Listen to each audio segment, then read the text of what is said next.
नमस्कार, सुप्रभात, good morning. धोरण 4 वीडियो नंबर 2 विषय हिंदी। बच्चों, आज हम बात करने जा रहे हैं पुनरावर्तन 1 स्वाध्याय पोथी में।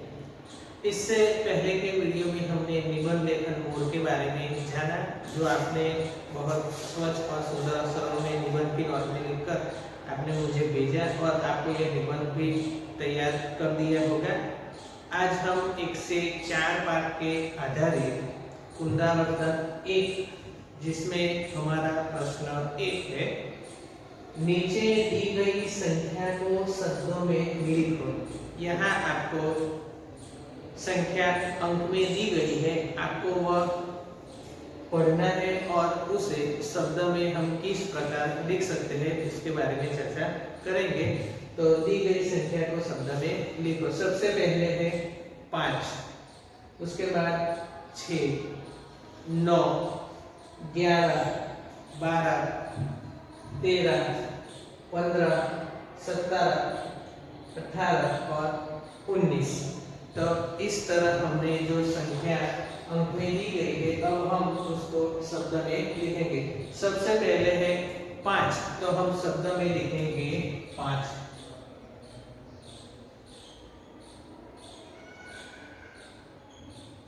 उसके बाद है 6, तो हम शब्द में लिखेंगे 6। उसके बाद दी गई संख्या है 9, तो हमें उसे शब्द में लिखना है 9।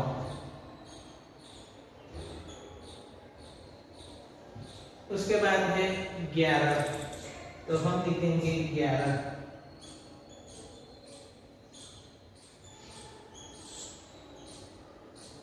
उसके बाद है 12, जिसे हम गुजराती में बात कहते हैं, हिंदी में कहते हैं 12, तो हम लिखेंगे 12।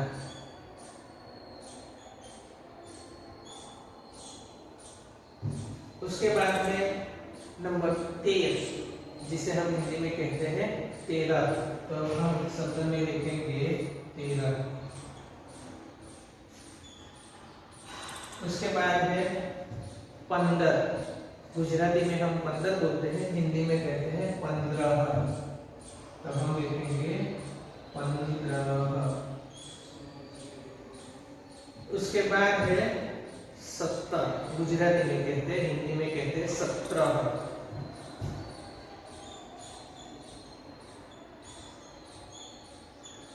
तो हमने शब्द में लिखा 17।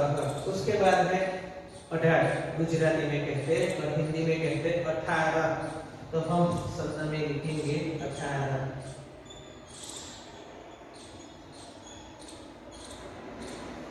और आखिर में है 19, गुजराती में आपने कहिए छे 19, हिंदी में हम कहते हैं 19, तो हम लिखेंगे 19।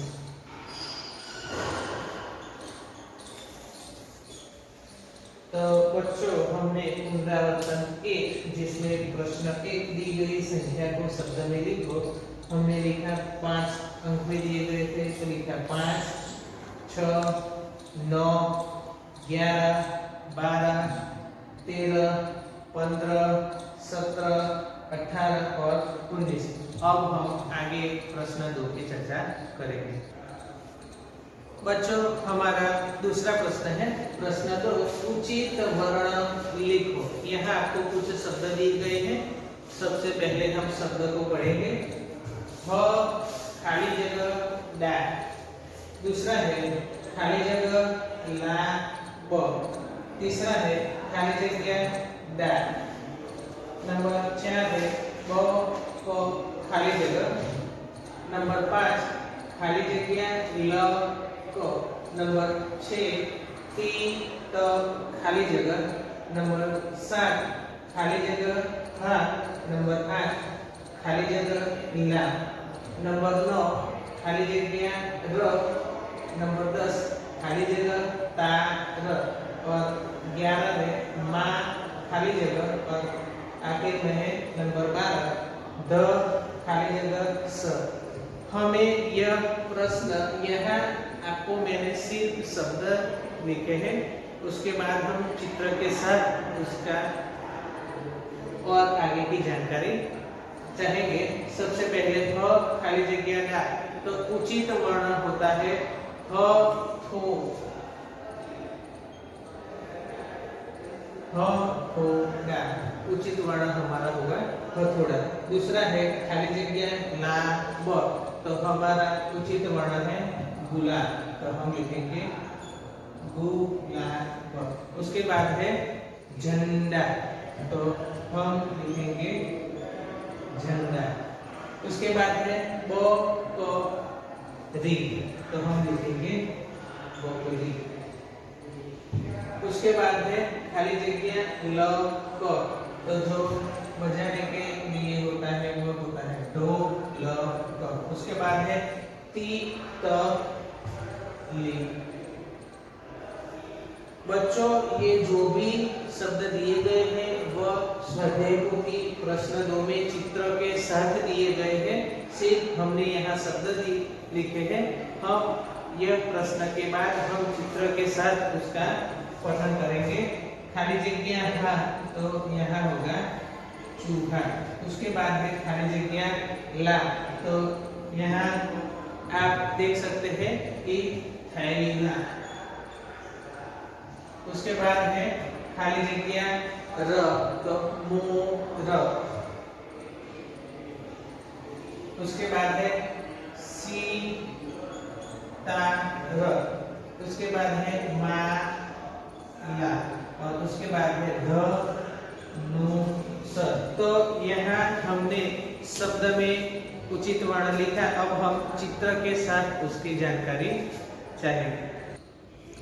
हमारा पहला शब्द था, यहाँ आपको चित्र भी दिए गए हो, लिखा है ह खाली जगह डा, तो हमने वहाँ लिखा था ह थो डा, तो यहाँ आपको लिखना है थो।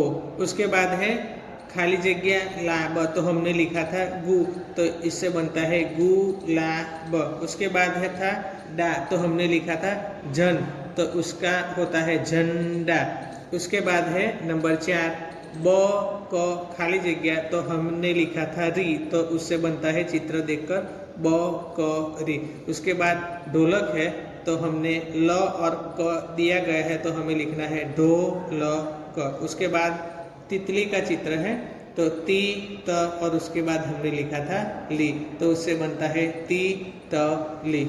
उसके बाद है आप चित्र देख सकते हैं उंदर यानी कि चूहा, तो हम लिखेंगे चूहा। थैला, तो यहाँ लिखेंगे थैला। मोर का चित्र है, तो हम लिखेंगे मोर। उसके बाद है सीतार। माला है, तो माँ और खाली जगह में लिखेंगे ला, जिससे बनता है माला। और यह धनुष का चित्र है, तो ध और स दिए गए हैं, हमें लिखना है नु, तो उससे बनता है धनुष। बच्चों, हमने आपको बताया इस तरह, यहाँ आपको हथौड़ा का चित्र है, तो यहाँ आपको थो लिखना है। इस प्रकार आपको शब्द पूर्ण करने हैं, जिसकी हमने जानकारी चाहिए। अब उसके बाद है हमारा प्रश्न 3। कोष्टक से सही शब्द चुनकर चित्र के नीचे लिखिए। आपको कोष्टक में नाम दिए गए हैं नींबू, मटर, साइकिल, गिलहरी, आम, तांगा, मछली, डमरू, पपीता, घर, कौवा, त्रिशूल, भालू, कछुआ, अनार, मगर, ओखली, फूलगोभी, छाता, तोता, घड़ी, खरगोश, शरबत और कलश। आपको यह कोष्टक में दिए गए शब्दों को पढ़कर आपको उसके नीचे जो भी चित्र दिए गए हैं वह देखना है, और आपको जानना है कि वह चित्र कौन सा है, और वह चित्र का नाम आपको यहाँ से ढूंढकर लिखना है। सबसे पहले चित्र है, आप देख सकते हैं कि घर का चित्र है, तो हमें कौंस में से घर, तो यहाँ है घर, तो यह घर हमें चित्र के नीचे लिखना है घर। उसके बाद है का चित्र है डमरू, तो हमें कोष्टक में से डमरू ढूंढकर लिखना है, तो यहाँ है डमरू, तो इस तरह हम चित्र के नीचे लिखेंगे डमरू। उसके बाद है पपीता, तो हम कोष्टक में से लिखकर पढ़कर लिखेंगे पपीता, यहाँ दिया गया है, इसी तरह हम चित्र के नीचे लिखेंगे पपीता। उसके बाद का चित्र है त्रिशूल, तो हम कोष्टक में से ढूंढकर लिखेंगे त्रिशूल, तो हम यहाँ लिखेंगे, ये रहा त्रिशूल, तो हम लिखेंगे त्रिशूल। उसके बाद कौवा का चित्र है, तो हम लिखेंगे कौवा। उसके बाद का चित्र है मछली का, तो हम नाम लिखेंगे मछली। उसके बाद है छाता, तो हम उसका नाम लिखेंगे छाता। उसके बाद है खरगोश यानी कि ससलू, तो हम लिखेंगे खरगोश। उसके बाद है शरबत, तो हम लिखेंगे सरबत, शरबत। उसके बाद पोपटનું चित्र है, जिसे हम हिंदी में कहते हैं तोता, तो हम लिखेंगे तोता। उसके बाद का चित्र है घड़ी, तो हम नाम लिखेंगे घड़ी। उसके बाद है गमला, तो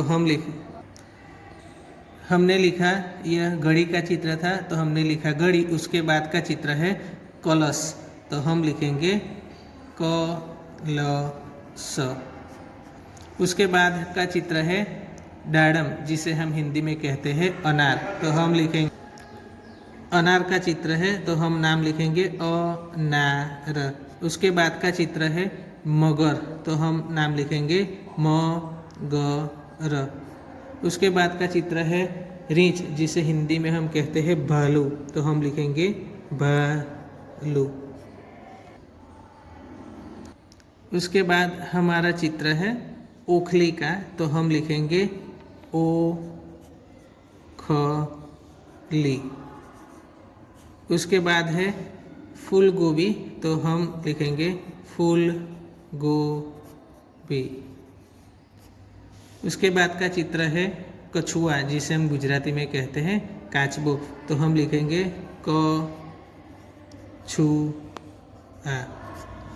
उसके बाद का चित्र है, हिंदी में हम कहते हैं गिलहरी, गुजराती में कहते हैं खिसकोली, तो हम लिखेंगे गिलहरी, जिसे कहते हैं खिसकोली। उसके बाद का है फल का चित्र है आम, जिसे हम गुजराती में कहते हैं कैरी और हिंदी में कहते हैं आम। उसके बाद है नींबू, तो हम लिखेंगे नींबू। उसके बाद का चित्र है साइकिल का, तो हम नाम लिखेंगे साइकिल। उसके बाद का चित्र है, गुजराती में हम कहते हैं घोड़ा गाड़ी और हिंदी में कहते हैं तांगा, तो हम लिखेंगे तांगा। और आखिर में सब्जी का चित्र दिया गया है, जिसे हम गुजराती में कहते हैं वटाणा और हिंदी में कहते हैं मटर, तो हम नाम लिखेंगे मटर। बच्चों, हमने आज के इस वीडियो में पुनरावर्तन 1 स्वाध्याय पोथी में प्रश्न 1 संख्या को शब्द में लिखो, प्रश्न 2 चित्र देखकर उचित वर्ण खाली जगह में लिखो, और प्रश्न 3 था कि चित्र देखकर पुस्तक में से सही नाम चुनकर लिखो, जिसकी हमने समझूती दी गई है। आपको यह वीडियो देखना है और सिर्फ आपको यह प्रश्न 1 से 3 के सही उत्तर वीडियो देखकर आपको स्वाध्याय पोथी में ही लिखना है, और आपको स्वाध्याय पोथी में लिखकर आपकी जो आप फोटो है वह आप मुझे व्हाट्सएप से भेज सकते हैं। आपको सिर्फ स्वाध्याय पोथी में प्रश्न 1 से 3 ही लिखने हैं, बाकी के जो प्रश्न है वो हम उससे अगले के वीडियो में जानेंगे। तो आज के इस वीडियो में हमने प्रश्न 1 से 3 की जो चर्चा की, उसके जवाब आपको स्वाध्याय पोथी में लिखकर आपको मुझे भेजने होंगे। Thank you. जय हिंद, जय भारत।